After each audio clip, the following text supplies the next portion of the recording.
Do you want even more unique, funny business content? If so, make sure you guys are following us on TikTok. We post some awesome highlights from our episodes on there, and even some of our crazy moments from Fortnite, Rocket League, and other video games. And you never know what kind of TikTok trends we're going to try out when we are together in person. Be sure to search Funny Business EN on TikTok and drop a follow.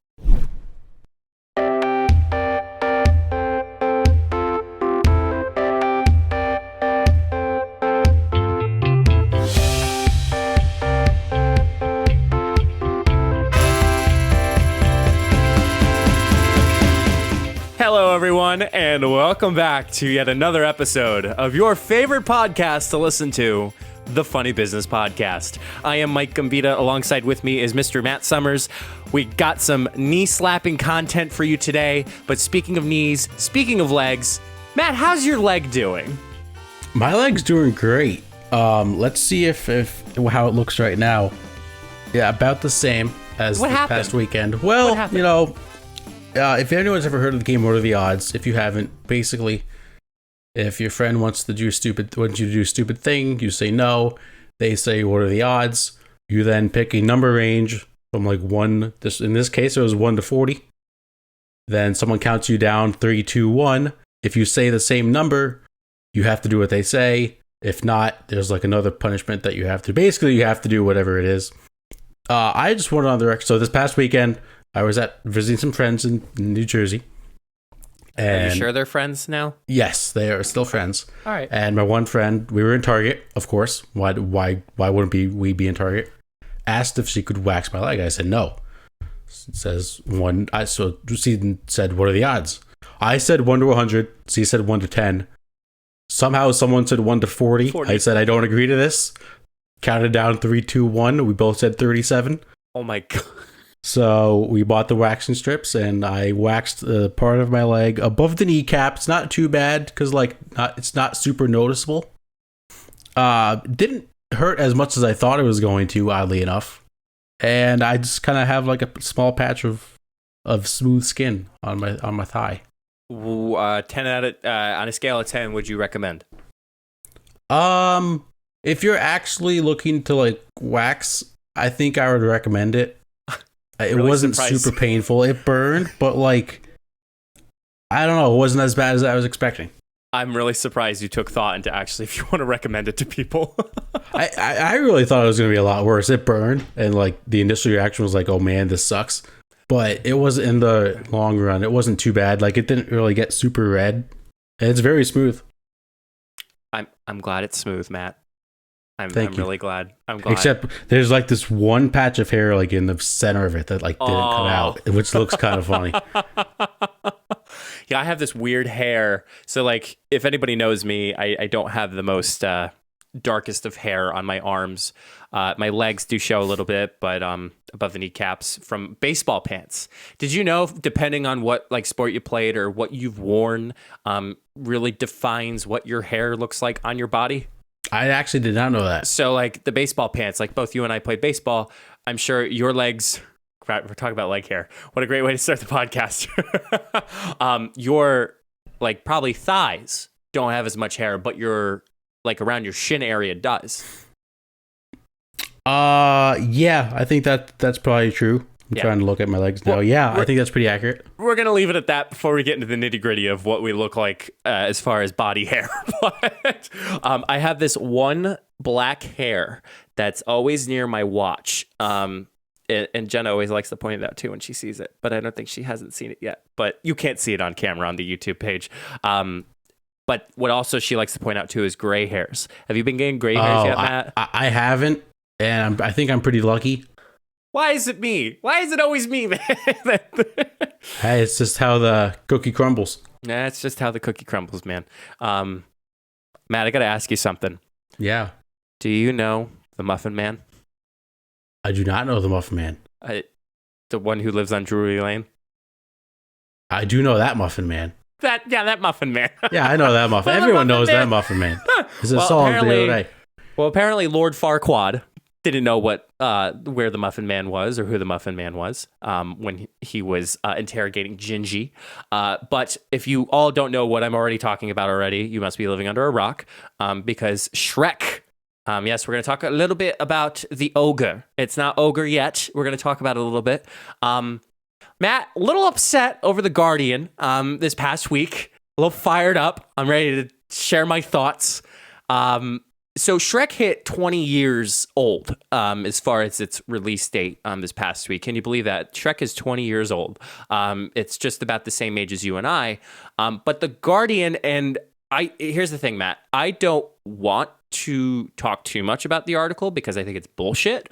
But I'll give a few little tidbits here and there, and then we can kind of share our thoughts. I really hope you are siding with me as far as Shrek is a good movie. 110%. Okay, good. Because it would have been a really awkward conversation if you disagreed. So, of course, Shrek hits 20 years old this year. The fairy tale comedy was a hit with critics and audiences, but its toilet humor, glibness, and shoddy animation mark it out as a misfire. Shrek at 20, an unfunny and overrated low for blockbuster animation. So let's put this in perspective. So Shrek came out in, trying to find it, 2001.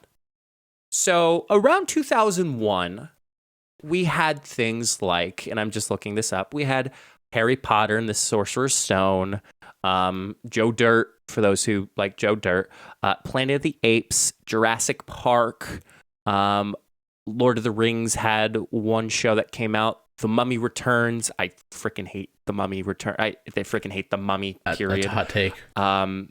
It was Zoolander, Spy Kids.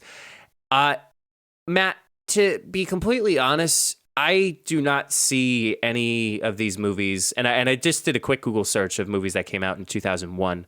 I really don't see any movies that top animation as far as a full-length animated feature. Yeah, animated.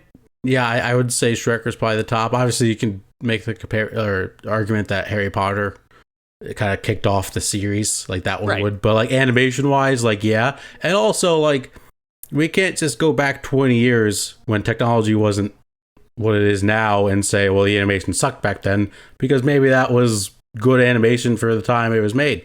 The toilet comedy is just egregious. I mean, yeah, the whole movie is funny from start to finish. I can't think of one like 5-minute part of the movie that I didn't laugh when I first saw it. Mm-hmm. And Shrek was one of those movies, Matt, where I watched all the time. Like you had, like probably back when you were a kid, you had that one movie that you watched over and over again. One was The Mask. The other one was Shrek. I watched it with family members. We watched it all together at Grandma's house the one time.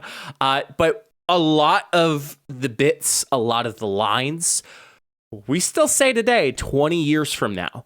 And I think what The Guardian is just trying to do, the author, the person who wrote this article, is just trying to find ways to jab at the movie because A, they don't have a sense of humor, and B, they're trying to find something else that could say, okay, well, yeah, that's comparable. Like, this isn't good. Like, of course, the CGI and all the animation is not going to be good because we didn't have, like you said, we didn't have the technology back in 2001.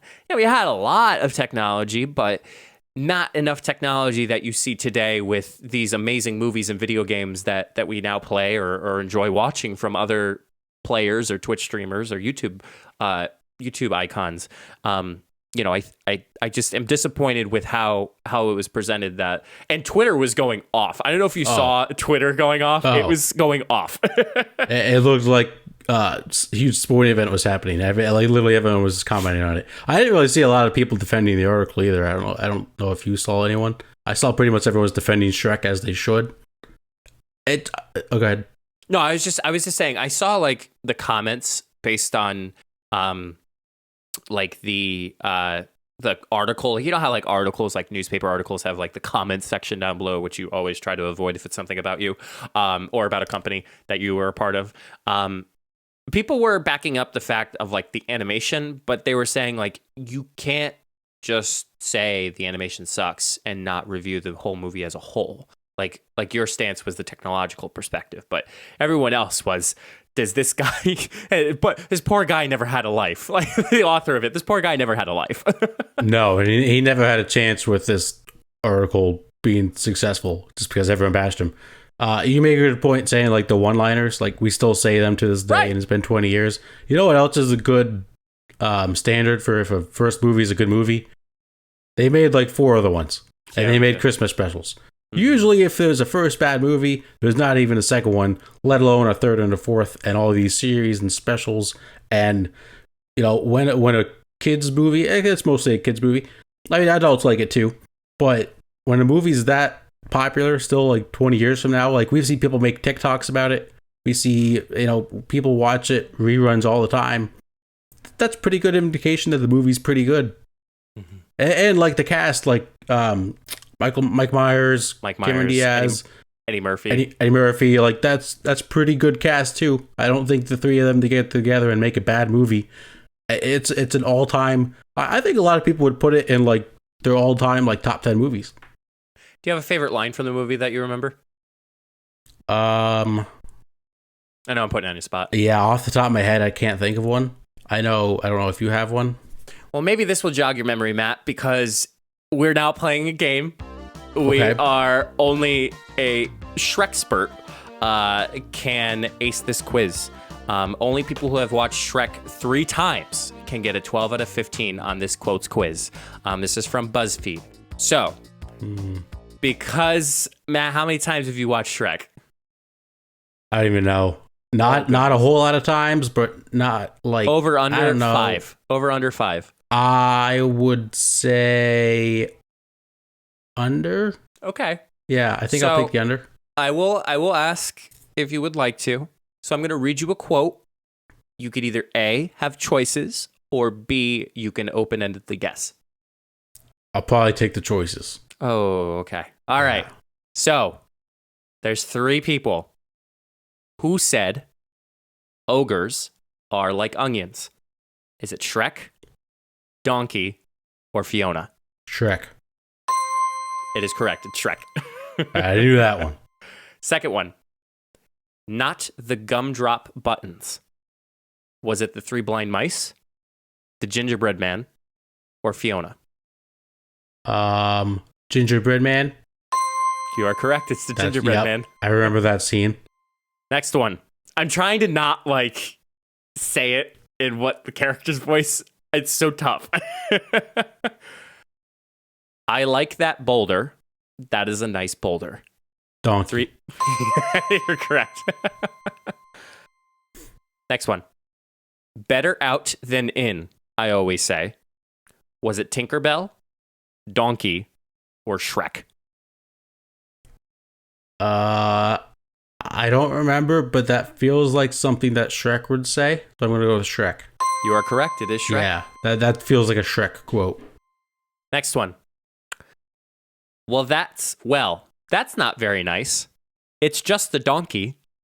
Shrek, magic mirror, or the gingerbread man?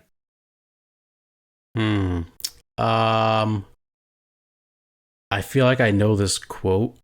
I can't think of when in the movie it was said, and I think it was Shrek, so I'm going to go Shrek again. It is Shrek, the final answer. They were in Duloc's castle. They were in, they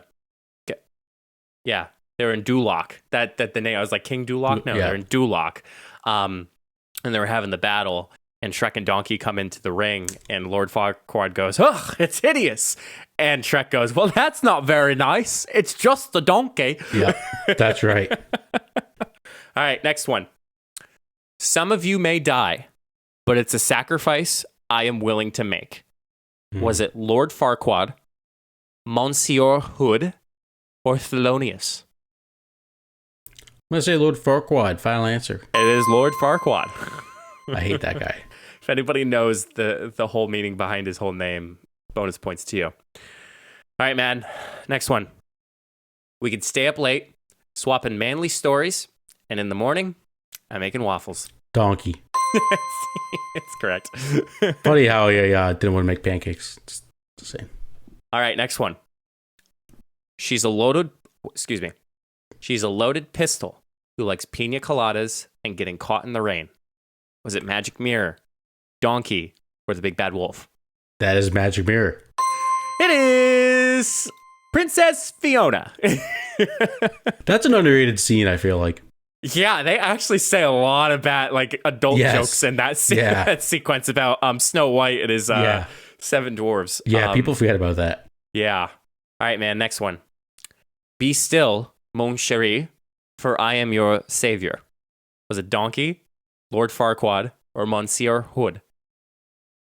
Lord Farquaad. That's incorrect. It's Monsieur Hood. Be still, mon chéri, for I am your savior. I can't remember who that guy is. He looks like Robin Hood. And they sing in the woods. They capture "Oh Merry Man." Yep, that guy. Got it. Da da da da da. Makes sense. Now I'm with it. Next one. You're just jealous. You can never measure up to a great ruler like Lord Farquaad. Is it Fiona, Lord Farquaad, or Thelonious? Oh, I don't know this one. Let's see. I'm gonna go Lord Farquaad again. As incorrect, it is Fiona. I was gonna say Fiona. Next one. There's an arrow in your butt. Fiona, Donkey, or Monsieur Hood? I'm gonna say Donkey. Final answer. It's incorrect. It's Fiona again. Oh man, I'm going off the wagons here. Here we go. Blue flower, red thorns. This would be so much easier if I wasn't colorblind. Shrek, Thelonious, or Donkey? Donkey. Final answer. Yeah, that's it. Blue flower with thorns. Blue flower with thorns. Blue flower with thorns. I'm coming, Shrek. See, this is the whole point. Like, all right, next one. I can't feel my toes. I don't have any toes. I think I need a hug. Was it Donkey, the Gingerbread Man, or Magic Mirror? Donkey. Final answer. It is Donkey, correct. Yep. Next one. I mean, really, who could ever love a beast so hideous and ugly? Fiona, Shrek, or Lord Farquaad? Lord Farquaad. Final answer. It is incorrect. It's Fiona. I thought you said that at the altar. I don't remember actually. I feel like that's what he says when Shrek walks out. Obviously, I'm wrong, but from what I remember is that when Shrek walks into the altar to stop the wedding, I thought he said that. Damn. Next one. You don't have to waste good manners on an ogre. It's not like it has feelings. Lord Farquaad, Donkey, or Shrek? Man, the last 3 times I said Lord Farquaad, I was wrong. So let's go with Lord Farquaad. You're correct on that one. Okay, that's good. I kind of knew that one. You got 11 out of 15 correct. Okay. So you've got a bit of Shrek experience. You probably watched Shrek back in the day, but it hasn't seen it ogre and ogre again. I'm pretty happy with that, actually. I think that's not bad. I'll take it. You scored better than 20% of all other quiz takers. Wow. So I'll take it.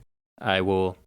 Now that quiz is all over now, we're going to jump into a segment. I don't want to give it a segment, but it's something that Matt and I just keep talking about. So for those who are Star Wars fans, whether you're the prequels, the sequels, or the original trilogy, in the prequels at Episode 3, Revenge of the Sith, Master Skywalker, or now at the point, sorry, spoilers. I think that's another topic we can talk about, is like, when is it appropriate to like talk about a movie enough where it's not spoilers to anybody anymore? Like but we'll save that for later. Okay. On Episode 3, when Skywalker becomes Darth Vader, if anybody didn't know, Anakin Skywalker was Darth Vader in Episode 3. Sorry.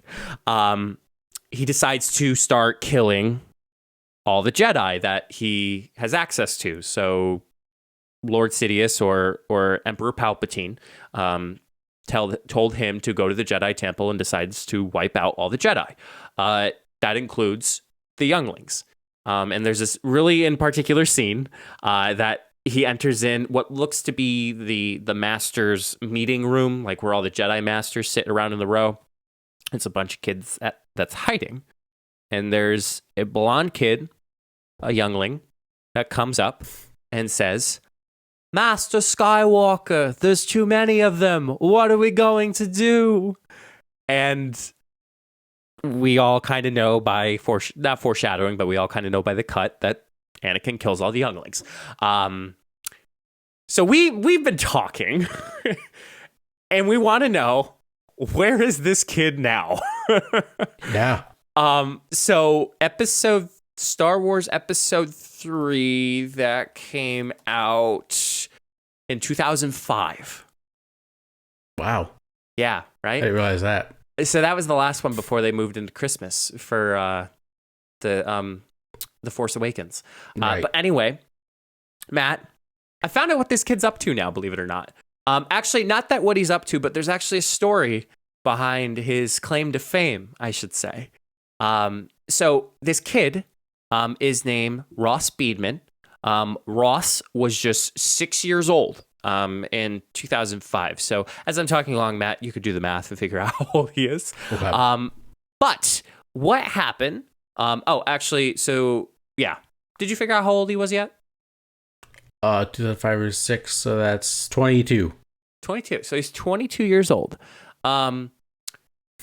It seems as though he's reflecting on his time as being a part of the Star Wars legacy. Oh. So Reddit, the popular Reddit, what is it called? A forum? Forum. Thank you. Yeah. Words. A forum. He was doing an AMA or an Ask Me Anything.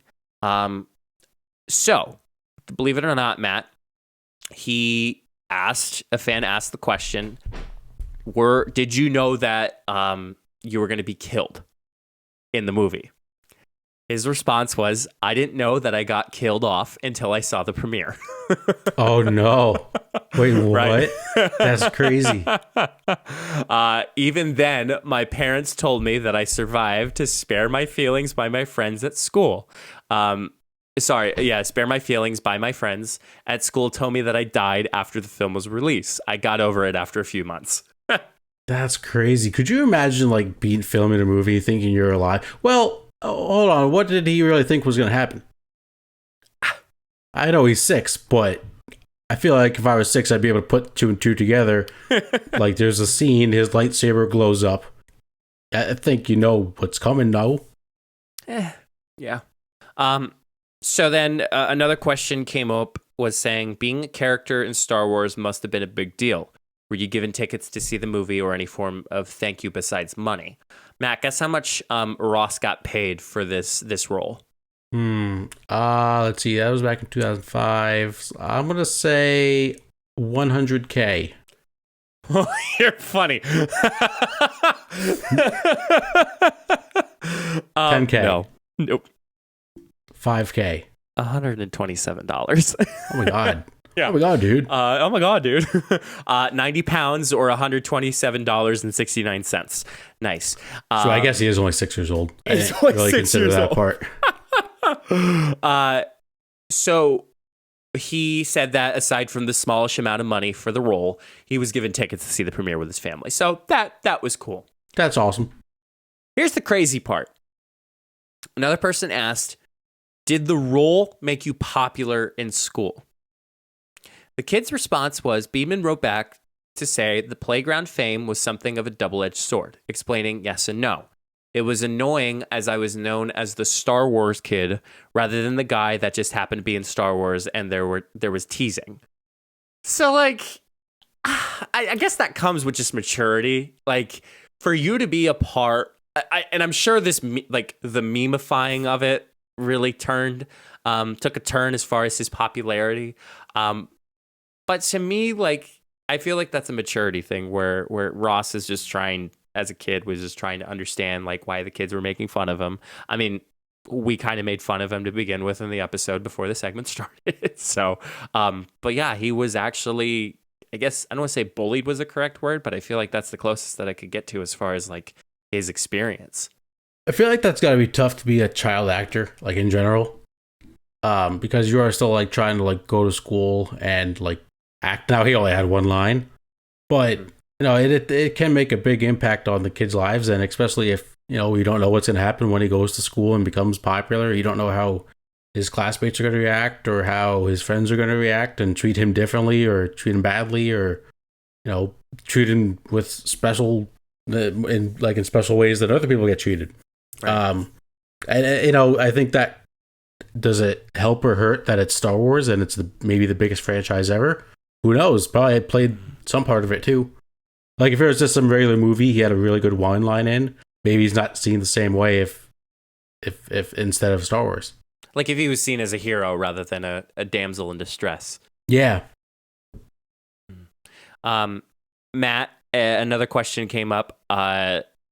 So as for the line itself, which has become something of a cult quote among Star Wars fans, no surprise there. Beedman added, guess how many takes it took for Ross to nail the line? I'm gonna say 10. It's 4. Okay, that's not too takes. Bad. My line was on point, but I made some weird facial expressions sometimes that they would have to cut out. So I don't know, for $127 for I would say a 2-liner, but it's a 1-liner. I don't think it's that bad. No, I think 4 takes is pretty good. I think it'd probably take me like 20. So Matt, my question that I wanted to know was, where is this man now? Matt, I found his Instagram. Oh, how many followers? He only has 2,849 followers. Okay. Here's the funny thing. So he actually owns a business that's for video marketing. So he's almost my role. But here's the crazy part. So his link to his Instagram page is Soars Beedman autographs.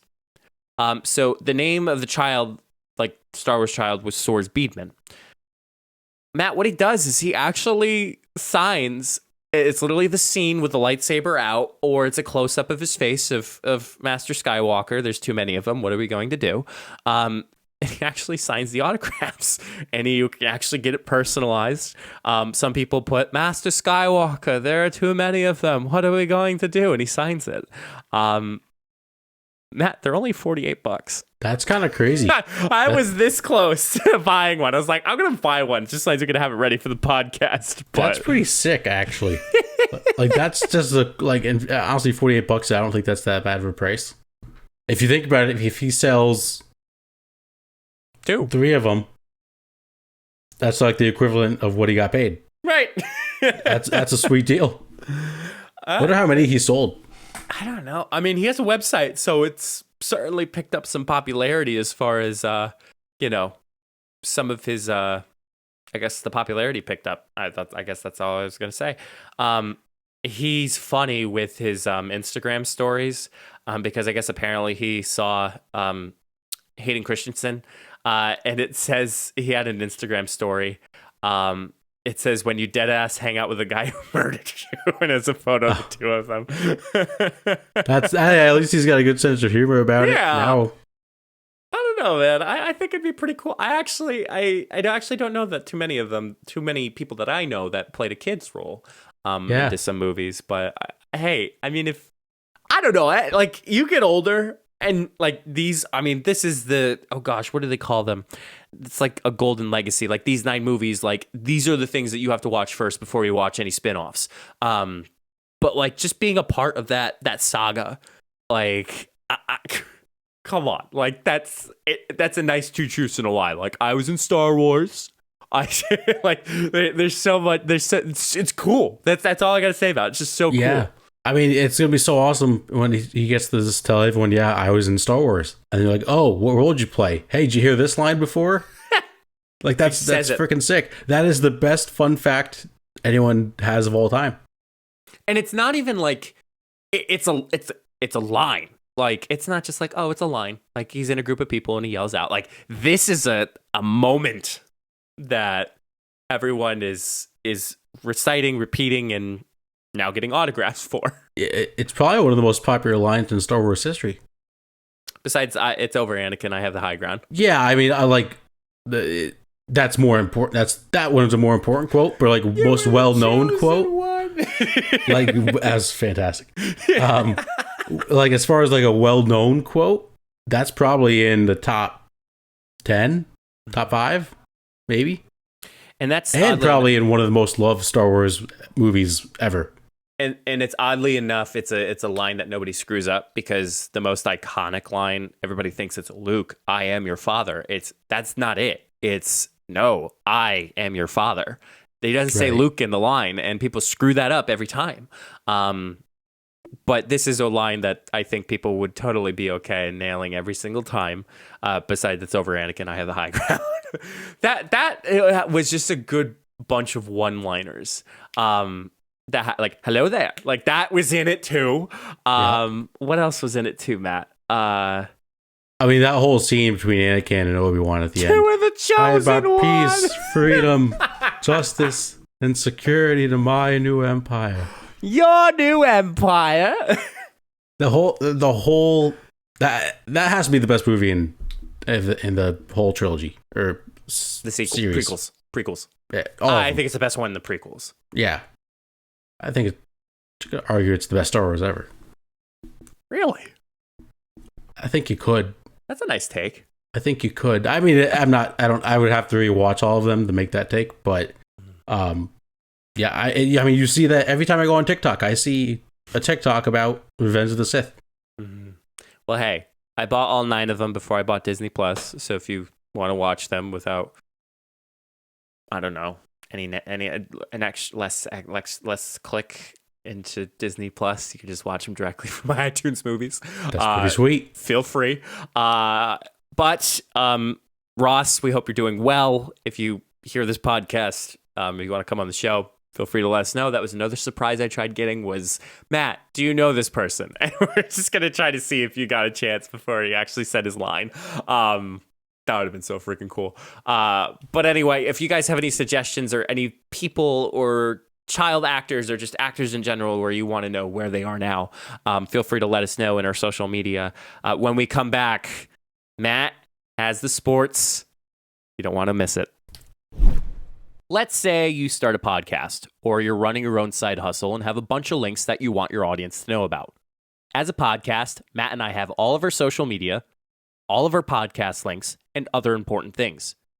Make it easier for your followers to find your important links, social media, and latest content by having it all in one page with solo.to.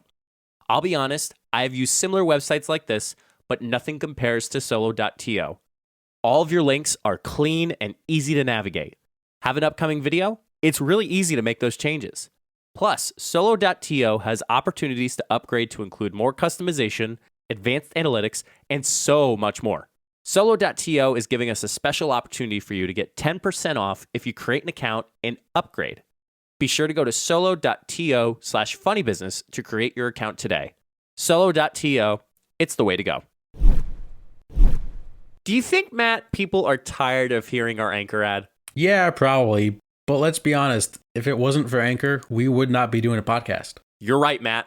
Once again, we have to thank Anchor for helping us continue to make each episode. Y'all know how it works. Anchor is free. It's easy to record and edit your podcast right from your phone or computer, and distributes your podcast to platforms like Spotify, Apple Podcasts, Google Podcasts, and more. And you all know that you can make money too, even with the first couple episodes that you start with. So why haven't you started your own podcast yet? Anchor is everything you need to make a podcast in one place. Download the free Anchor app today or go to anchor.fm to get started. That's anchor.fm. So, Mike, when do you think we'll stop talking about Anchor? Oh, man, Matt. You know what? To be completely honest, I think we'll be talking about this for a long time. Okay, let's slide into the sports topics we have for you all today. We are going to start with one of the bigger stories in baseball that's gone on so far this past season. The Chicago White Sox have just had a complete chaos in their locker room, in the media, everything. So if you haven't seen, last week the White Sox were playing a game, I believe against the Kansas City Royals. It was the top of the 9th inning. It was like 15-4 game. They were batting. And their rookie, 20-year-old rookie, Yermin Mercedes, was up to bat. Had a 3-0 count. The Royals, or there was the Twins, I believe. The Twins had a position player on the mound. He threw a 47-mile-an-hour pitch over the plate that Mercedes just hit an absolute bomb over the fence. Hit it like over 400 feet. And the White Sox manager, Tony La Russa, was very upset because he broke like an unwritten rule of the game, but also La Russa gave him the take sign, meaning he wasn't supposed to swing and he swung anyway. Was very upset, ripped him to the media after the game, into his own player, and said that there was going to be some type of like internal punishment for what he did. And then to make matters, well, let's just talk about that. I understand, and I'll let you give your thoughts too. I understand that everyone was freaking out like, oh, unwritten rules in baseball are kind of dumb at this point. But he did give him the take sign that he wasn't supposed to swing. Now, at the end of the day, if the manager tells you not to swing, you probably shouldn't swing. So I do have a problem with that. The unwritten rule part that you shouldn't swing when you're up big, I think that's a different discussion, and that's just stupid. So whatever one you want to talk about first, that's on you. I mean, I think I'm going to combine the both, but I think that's more sportsmanship than anything. Like, if you're killing them, and like, it's one of those things where you are winning horribly, you don't keep in your best players. You take, like, I mean, in a game where you can sub out people without having any consequences for subbing, but, you know, you don't put your foot on the gas even when you're winning miserably. Like, and it's not horribly, like, it's miserably. Like, you are winning so much that you could literally lay down on the ground and still win. Like, yeah.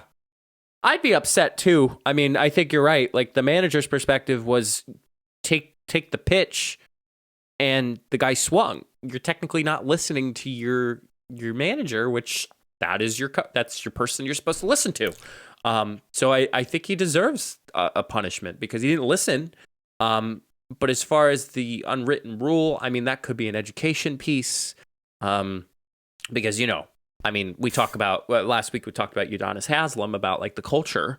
Like, maybe it's just something that wasn't appropriated per the culture of baseball. Some people just hit dingers all the time. So, you know, I think that's kind of my perspective on that. Yeah, I agree with the manager thing. I don't really know if like a whole punishment should be made. Like, just give him a talking to after the game. Like, hey, don't do that. If you do it again, then you'll get punished. I don't really like any of the unwritten rules that there are in baseball. Some of them I understand, like, don't bunt past the fifth inning if there's no hitter. Like, I guess that's true, but also if it's like a one-run game, but he's just not supposed to get a guy on base. Yeah. In this scenario, if a guy's throwing 47-mile-an-hour meatballs over the plate, like, are you just not supposed to swing? Like, you're just supposed to stand up there and just not swing the bat at all? Like, how is that fair? Because this guy's a rookie trying to make a name for himself, and if he's trying to perform as well as he can so he can make a big contract. So, did you watch the game? Like, was it, who were they playing against? The White Sox were playing the Twins. The Twins. Were the Twins upset? Like, did you see a reaction from the Twins? Like, well, the second part of the story, the next day, the Twins threw behind Mercedes after he played. The pitcher got thrown out of the game, which is probably true. That's real quick before I get into what La Russa said after that. Pitchers throwing at batters is the most spineless thing you can do in sports. It's the most dangerous thing anyone can do. Like, there's no need to throw a fastball at a guy that could, if you're intentionally throwing a ball at him, that you're just a spineless jellyfish at that point, because there's only an injury that's going to come from it, and then you're just going to get suspended more. And like, if you don't want guys hitting home runs off you, or if you don't want guys celebrating because they hit a home run off you, guess what? Don't give up a home run. Did you pitch when you were in high school or middle school or little league or whatever? The first and only game I pitched in little league, I hit a kid in the head, and that was the end of that. You know what I was told as a pitcher if somebody decides to bunt? What? Throw it at their head. I know, right? Makes my blood boil. Oh. I mean, we just saw it the other day with the Mets guy. Got hit right in the face. Did you see the photo of him afterwards? Well, there was a comparison of like, he was only out for 27 seconds before he got out. Who was the next one? Kevin Durant fell down, took him about 28 seconds. LeBron took him 80 seconds. He got poked in the eye. Yeah, well, we'll get to LeBron. So I hate when pitchers throw at players. But after that incident happened where the Twins threw behind Mercedes, Tony La Russa, White Sox manager, Mike, you would think would like maybe defend or like at least defend his player for getting thrown at, said he had no problem with what the Twins did throwing at his own player and that he understands why they did it. I don't really think that's a great look in the team because players are already kind of defending Mercedes beforehand. So if you have players defending Mercedes and then the manager's okay with him being thrown at, that doesn't seem like that's really going to work. I mean, I'm on the other side of the fence with you, Matt. It's gamesmanship. I mean, if someone intentionally hits a player, like, and you're up to pitch, like, let's just say the Yankees and Red Sox are playing. Red Sox hits, I don't know, Aaron Judge. Like, you're gonna go after their best hitter with the pitch. You're not gonna hit him, but it's gonna be close. like it's gamesmanship. I know you disagree with that, but it's an eye for an eye. Like, you're gonna throw at my player, I'm gonna throw back at you. And I think we talked about the Astros, like MLB, the MLB was really keen on Astros season.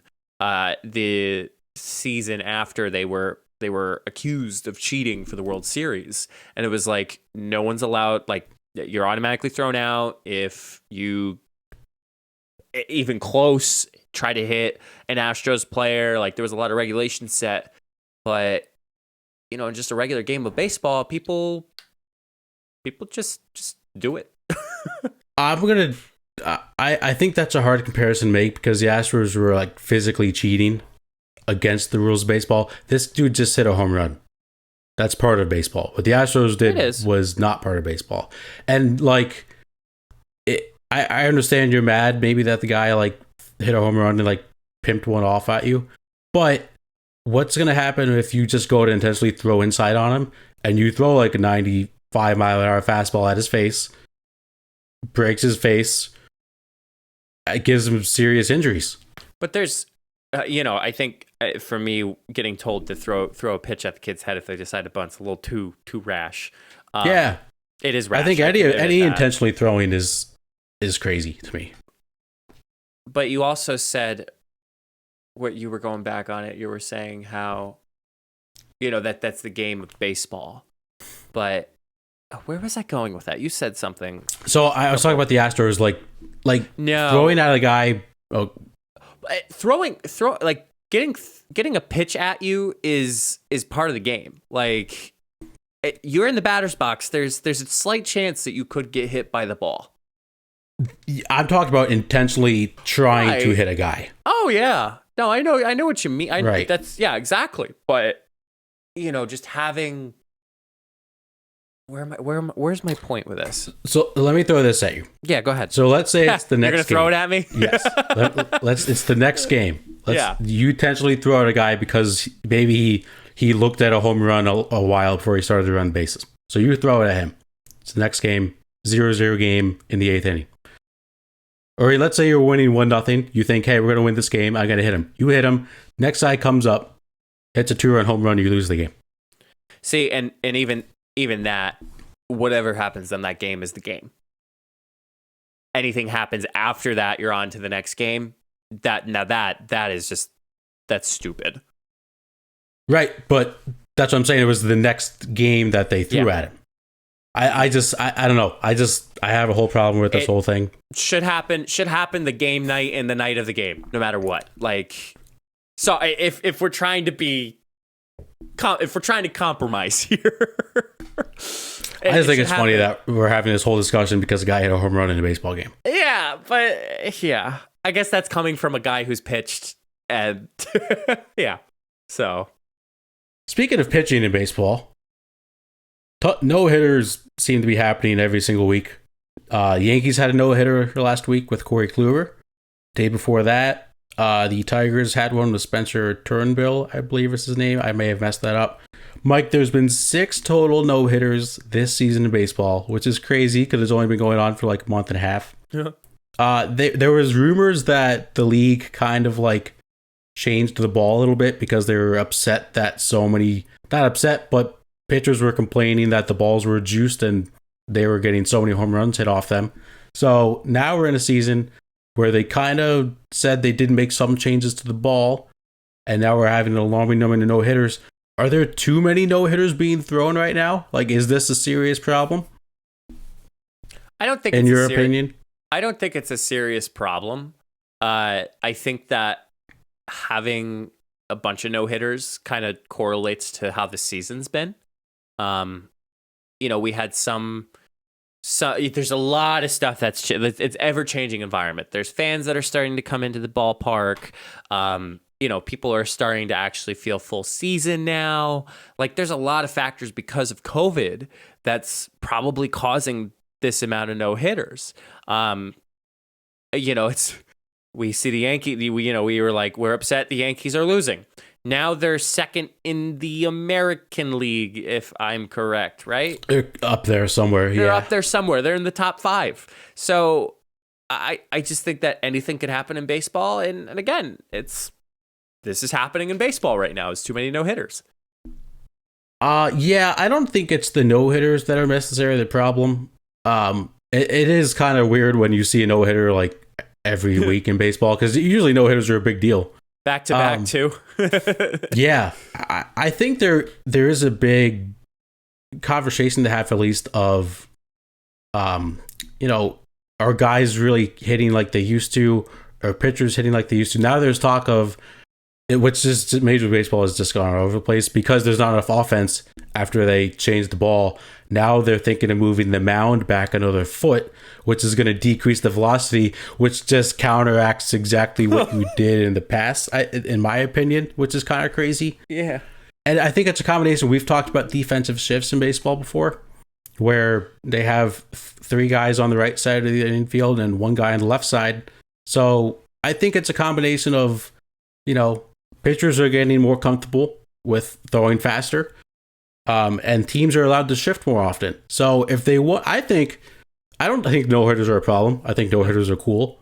Is it weird when you see a team like the Mariners, their team batting average is below 200? That's weird. But if they're really going to alter something, I think it's more altering the defensive shifts, because I think that's really the big issue. Well, even that, Matt, a no-hitter really, really spurs off the pitcher's performance, but in most cases it's the defense's performance too. A person can't pitch. I mean, what was it? Kluber had 101 pitches for his no-hitter. Mm-hmm. I mean, yeah, did he work a lot of counts? Yeah, he definitely worked a lot of counts, but there was a lot of times where the field needed to pick up the slack as far as making the plays, making the, he didn't have a perfect game because he walked somebody, right? Yep. And that turned into a double play by that time? I believe so, yeah. But if it wasn't for that double play, it would have been a hit, and it would have been the no-hitter would have been squashed.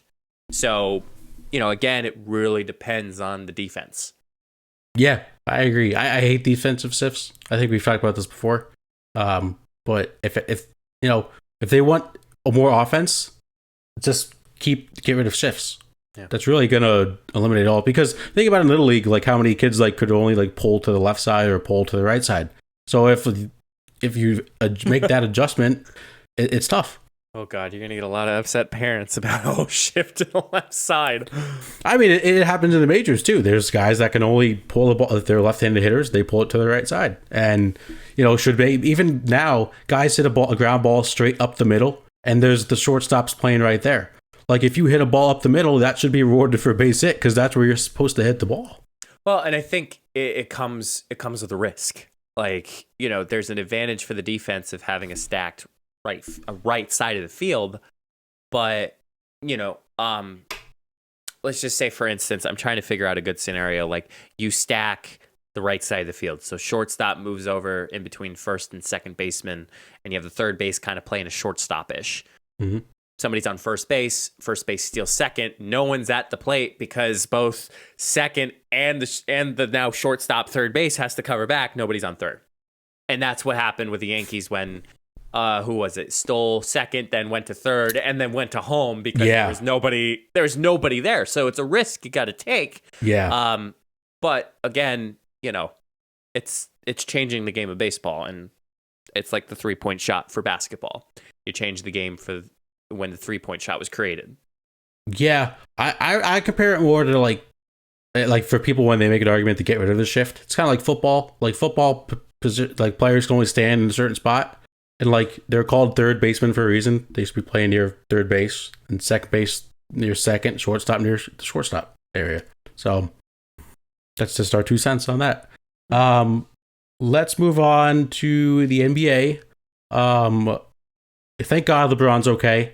I mean, he is just taking a beating out there, and it really seems like guys are just like intentionally trying to get him. I mean, we're just out here like making his vision blurry. And he's seeing like 3 rims, and I'm just pissing myself off by making this comparison because LeBron is addicted to flopping. I mean, Matt, what shirt are you wearing insane. There, pal? I am wearing the Valley Phoenix Suns t-shirt. So let's talk about the first time he flopped. The play-in game against the Warriors, one of the greatest entertaining basketball games I watched in a long time. It was awesome. Draymond Green hit him in the face. LeBron acted like he just tried to like decapitate him when he got on the ground. LeBron said he couldn't see when he hit that big 3-pointer to win the game. Said he saw 3 rims. He shot at the middle one. And then you fast forward to this past Sunday, here against the Suns, where Chris Paul tried boxing him out. Mike, I saw that replay. I don't know if you saw it. Chris Paul had his arm live. Like on. That's right, you did. That's why I was texting you. Yes, yeah, I just remember that. Chris Paul had his like right arm on his like left oblique, and LeBron immediately just grabbed his right shoulder. Like as that happened, fell to the ground in one of the most hilarious moments. But where's the NBA coming down on the flopping? Like they used to fine guys for flopping. Where's his fine? Well, what also too, I don't know if you saw, but there was an apparent protocol breaking per LeBron James of him attending a tequila event or his own tequila brand, and it broke protocol. And it happened before the Suns Game 1 playoff game. We saw LeBron play Game 1, and I saw like comments. He's not vaccinated. Not vaccinated. I mean, there's what was it? James Harden goes to strip club. He got protocol violation. It was Kyrie Irving, protocol violation. Who else can we throw under the bus here, Matt? I mean, any player this season that had to sit out 10 days because of health and safety protocols. Or the bubble. The bubble. Lou Williams. Ridiculous. Yes, Lou Williams. LeBron James decides to go to a big event for his tequila. We'll let him play Game 1. That was this karma that the Suns won. Yeah, well, and I think this is what disappoints me because LeBron is a good player, but he gets treated way too. He reminds me, nobody in particular, but this is just the common example of a player in high school just because mom and dad are related to so-and-so, or mom and dad are friends with so-and-so, or mom and dad give a lot of money to the school, and so-and-so, and the list goes on. But he plays because it's just his last name. And this is what it's starting to feel like now. And it's upsetting because I do like LeBron. I do like how he plays, but it's upsetting with the treatment he's getting. The flopping is just insane. It is. And he does this. I just, they used to like fine guys for flopping. I want the league to come out and like say he's been flopping. Even if they don't fine him, just say he flopped. Right. At this point, that's really all I would like to see. And admit, yeah. Yes. The playoffs have been electric. Did you see the crowd at Madison Square Garden for Game 1? They were nice. They were awesome. It's so nice that the Knicks are finally in playoff basketball again. I saw one tweet. It was like, just here to see the Knicks win signs. I could see D Rose get a ring. And to be completely honest, I'm kind of rooting for that too. That would be awesome. Playoff basketball with fans is something I forgot that I loved. It's fantastic. The Clippers lost Game 1 against Dallas Mavericks. So we're recording this before both game twos. Which LA team would you say is more in trouble? The Lakers or the Clippers? Lakers. I think I would disagree. Just because if the Clippers lose game two, they then have to go on the road. Like if the Lakers would go down 0-2, they get to go back to LA. That would help a little bit. They also have LeBron. Playoff PP was in playoff form game one. He was bad, trending on Twitter. I'm very excited for these playoffs. Every game one was pretty exciting. I think this is a really good matchup, and I don't think it is accredited to the play-in games. Like I really don't think it's played. It's just another game to watch that we were so excited about to see. So, yeah, you do make a good point, Matt. I just think just from statistically, like I remember seeing a bunch of social media posts being like, this is the first team that an 8th seed had a better chances of winning than the first. Like, okay, like whatever. Like, yeah. Anthony Davis has also played like not good in the play-in game and in game one. Yeah, he's been bad. Yeah. I texted you. That's right. I forgot about that. I have a dilemma about the Suns. Yes, you said you were saving it for the pod. Yes. So I was not able to watch game one. Yes. I will hopefully be able to watch game two. If they lose game two, does that mean I can't watch because I'm the bad luck? Because that would kind of suck if they had to win the championship and I couldn't watch. Says the two dipshits that decided to watch game 4 of the NBA Finals where the Lakers were winning against the Miami Heat, and we were like, oh yeah, like they're gonna win the championship, so we might as well get a reaction. They didn't win. Yeah, I'm very nervous. Like if I turn into game 2 and they lose, like do I have to stop watching? I thought it was funny. Was it Wednesday night? When we were on Discord and you're like, oh, Mike, the Yankees. And I'm like, what? He's like, Matt was like, I can't say anything. He can't do it. So I literally checked and I'm like, oh, no wonder why you can't say anything. Yep, can't do it. So that concludes all the sports topics we have for you all today. It is time for Take It.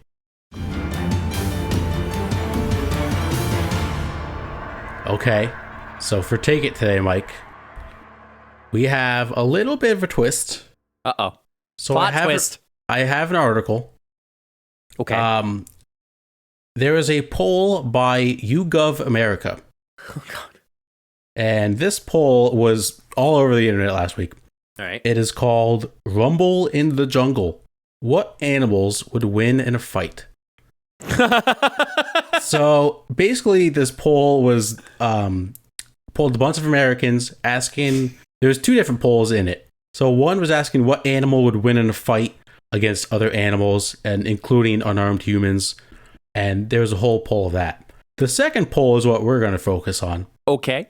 They polled Americans, and the question was, which of the following animals, if any, do you think you could beat in a fight if you were unarmed? So naturally, let's just go down the list and see if we can beat these animals in a fight unarmed.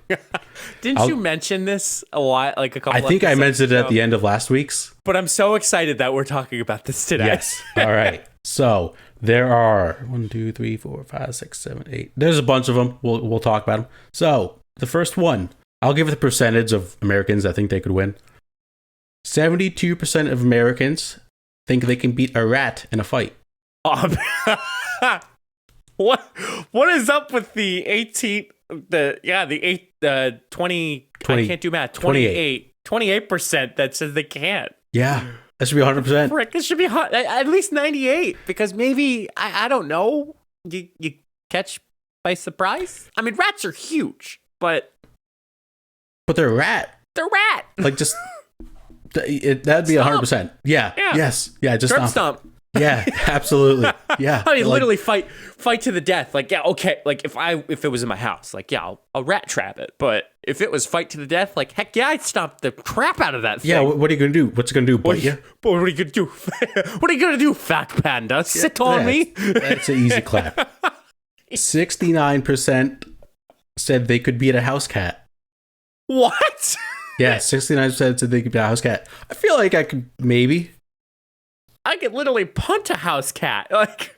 Oh God, Pete is gonna be listening to this, be like, "Don't listen to the Funny Business podcast because we're now talking about animals, about beating them." Well, if they come after us, they're coming after everyone on Twitter. Yeah. Yeah, I think a house cat.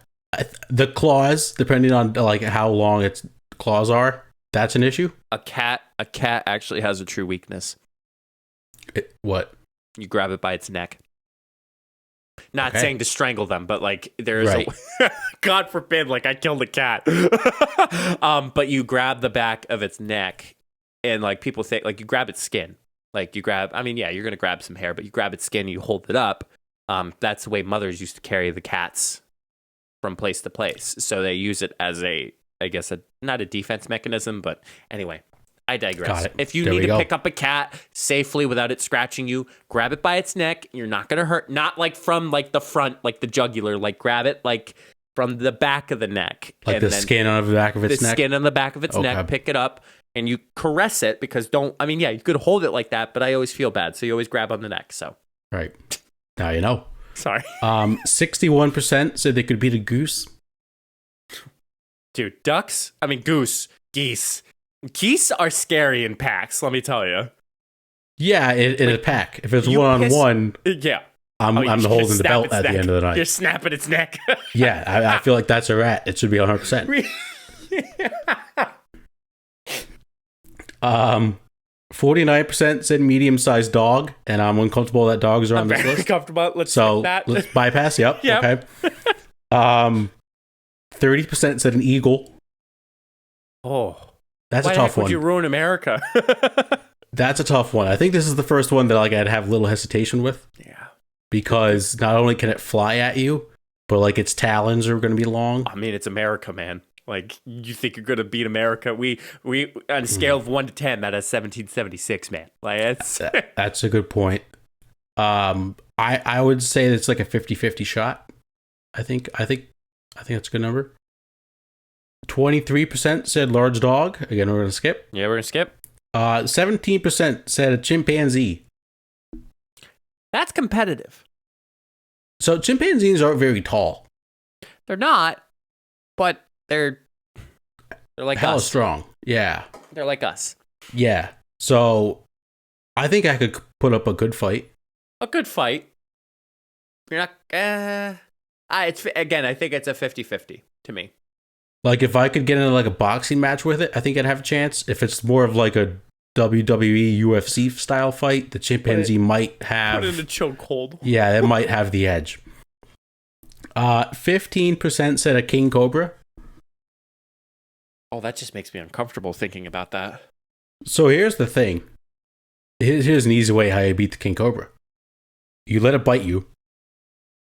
Now I know what you're thinking. It's poisonous. It is. Yeah. While it's on your arm, you kill it, and then you go to the hospital. Yeah, but you have like in some cases you have I don't know how long the poison stay with a king cobra, but like some of it's like you got to be careful. But as long as you win the fight first, you still win the fight. Yeah. That's the only strat I think I could think of, because it's probably going to get you at some point. So as long as it's on your arm, you just got to get your work done then. GG's. Poggers. 14% said they could beat a kangaroo. You've seen how jacked kangaroos are? Yeah, this would be a tough one. This is scary. Because they're jacked. Uh-huh. It doesn't have the reach. So, like, you could have that. The feet. Counterpoint to the feet. You grab it. The tail. No, like so when they go to kick you, you just grab its feet. What's it going to do then? It's so fast, Matt. You don't think you could grab a kangaroo's feet? I mean, let's try. So Matt, I took a personal day so I can go golfing with Matt. We're just going to go boxing with kangaroos. Yeah. We're going to go the roos down under. I'm so in. I mean, a kangaroo could beat like Jake Paul and Logan Paul. But, yeah, if you just grab the kangaroo's feet, what's it going to do? It's gonna start slapping you and scratching you with its paw. I mean, its hands. So my vision was like I grab the feet and then I just start spinning like a hammer throw. Like a Cesaro. Yeah. Sorry, that's a WWE reference. Yeah, I think that's the way to go. 12% said they could beat a wolf. I mean, I don't want to talk about a dog, but that's kind of like a dog. Okay, we can pass. No. Like, I'm okay talking about, but like, okay. if thinking about it, relativity, like. Right. I think the wolf's going to win. It's the same as a dog, though. I think a dog would win. It's got teeth. It's got claws. Yeah. I mean, yeah, dogs have less claws than teeth still, but. Wolves also have that killer instinct. They do. And I think that's what's going to take the edge over. We don't have that. No. At least I don't. 9% said they could beat a crocodile. How is that 9%? Because we talked about curb stomping the rat. You just curb stomped the crocodile. It's an American survey, but I'm sure there was a couple Australians there. Oh, I think I could take a crocodile. Yeah, good luck. You just curb stomp it. If you jump in the air, the crocodile's not going to jump up in with you. That thing can move, man. Yeah, slow. Also, if it starts coming at you, you run behind its back. It's not going to spin around that quick. It's been recommended, not that I've encountered it, but it's been recommended that you never encounter a crocodile because you will always be outbeaten by a foot, like a foot race. I'm just going to triple jump over its back on top of it and then wrestle it like Steve Irwin. Okay. No flaw in that plan. Keep dreaming. 8% said gorilla, no shot. No. I mean, yeah. Harambe. It's a gorilla. Yeah, gorilla. R.I.P. Did you see there was a minor league baseball team that had Harambe themed jerseys for the anniversary? Yeah, I love that. Yeah, I love it. 8% said a lion. Pass. Where's this 8%? I want to meet you. I'd love to know. And I want to train with you if you really think you could beat a lion. Yeah. Same. Were these people intoxicated when they responded to this survey? Do you know? I hope. I feel like that would make it better. I don't think it says, but I hope. There's another one at 8%. I want to save that one for last. Okay. The lowest percentage was 6% said a grizzly bear. Which... the grizzly bear is probably going to win, but isn't that the one where if you just make yourself big, it like backs down? No, grizzly bears are like the worst of bears, man. What kind of bears are you supposed to get big at? Is that a black bear? Black bear. Okay. Do not take any advice from the Funny Business Podcast. But if you see a bear, you're supposed to walk away slowly. No sudden movements. Trek backwards. I agree. Yeah, I don't think I could take a that's probably not even true. I mean, I don't know. I've never encountered it. My dad's encountered a couple of not felines, but a couple of strange animals out in the woods. Do you think your dad could beat a grizzly bear? I mean, my dad's awesome, so of course he can. But okay, I love that answer. No, I don't. That's the whole superhero dad thing. But reality being, I'm not sure. Yeah, the grizzly bear's got strength, but dads have dad strength. Dads have dad strength and dad jokes. Maybe and dad jokes. Maybe the grizzly bear can be bored by the grizzly bear goes to booyah and screw this. Yeah, that'd be insane. All right, so the last one, 8% said they could be an elephant. So, well, what are your thoughts?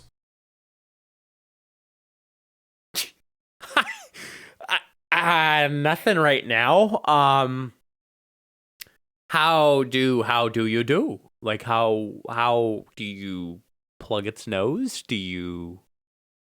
I mean, so my thought, and I don't know how you would do this. If you get the elephant on its back or on its side, what's it gonna do? But how do you get to that point? I'm working on that part. I'll get back to you later. Because like when they sleep, don't they just like lay down like on their stomachs, right? I mean, I think they bend their knees, they go first, and then they kind of lay. Right. So if you get the elephant on its side, can it get it up? But you can't push it. I mean, we all know like an elephant ton, like the thing weighs a ton. Yeah, I'm not saying I'm going to push it. I'm going to say like I'm going to be like so agile it like trips and falls over. So you're gonna just try to break its ankles. Yeah, kind of like cross it up. And then as soon as he's on the ground, Allen Iverson step over him. How do you? Beats me. I think that's the only way you can do it. That is interesting. Yeah. I still don't know how I get it on its side, but I'd give myself like a 2% chance against the elephant. And that is the whole list. Wow. Matt, anything that wasn't on this list that you'd be able to beat? A pigeon. COVID-19. Also COVID-19. Yeah, that's a good point too. Nice. A spider. Yeah, spider. Spider. Let's see. A frog. Yeah. Could beat a frog. You could beat a snapping turtle. A snail. You're going small. I'm like snapping turtles. Yeah. I don't know. How would you beat a snapping turtle? Because like, but where do you hit it? I mean, you take it. And you just yeet it. You yeet it. Okay, but you do not get close to the neck because it could reach as a decent reach rate. Yeah. Okay. Yeah, I'm in. I think we can beat a snapping turtle. Convinced me. My poor dad will somehow listen to this podcast. Be like, you really think you could beat a snapping turtle with your bare hands? We'll have him on, and he'll just roast us for all of these animals we thought we could beat.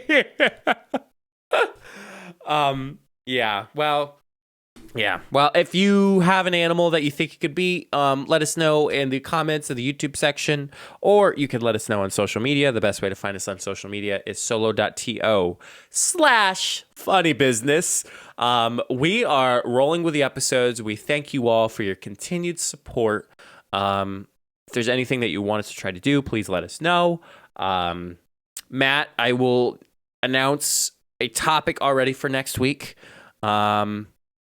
I kind of decided on what I wanted to spend some of my tax refund on. Oh.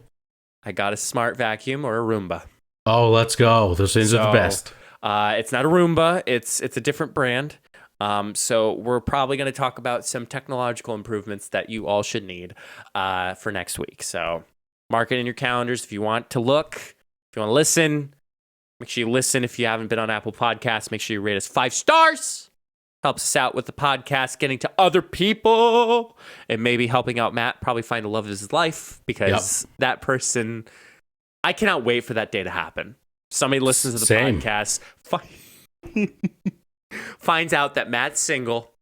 Matt does a podcast. It's a panty dropper. We all know that. Yeah. All the time. Look at Barstool. Sure. Right? Matt, what do you got? What do you got for us? I hope everyone's enjoying this journey that we've been on for over a year. Hope everyone's staying safe. Yeah, I think that's pretty much it. I think that's a great way, Matt. That is a great way. And until the next time, we'll see you all in the next episode. Stay safe, everyone.